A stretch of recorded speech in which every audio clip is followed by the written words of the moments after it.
Javier Velez was just 8 years old when his life was tragically cut short on a fishing trip when a speeding drunk driver hit the car he had been sleeping in.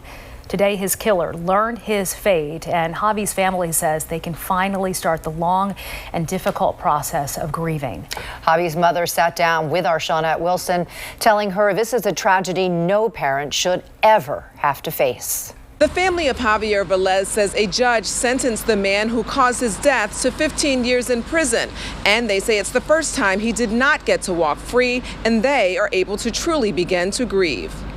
I feel definitely like a sense of relief, but I also feel like, what now? You know what I'm saying? Now that the fight is over, what now?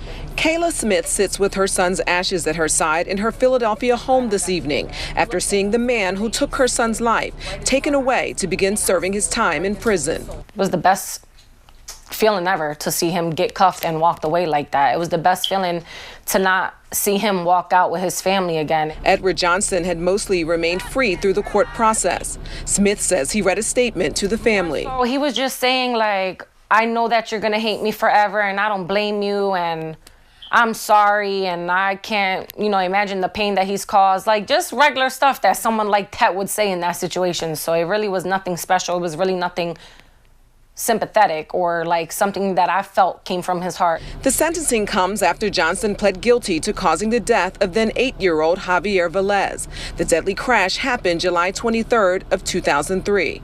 Johnson was speeding and driving drunk when he went off the road on Whitehorse Pike in Absecon and hit the car Javi was sleeping in while his father Orlando and younger brother Jerry packed up from a father-son fishing trip.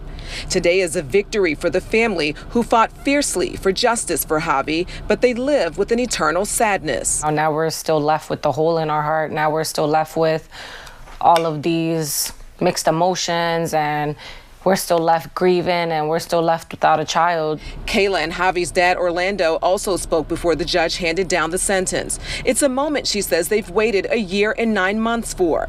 A message not only to Johnston, but to others who drink and drive. Next time you think about getting behind that wheel drunk, just know that you might hurt someone's child that is prepared to go to war to make sure that you get put in jail, to make sure that you get the worst, to make sure that they change laws. Shawnette Wilson, Fox 29 News.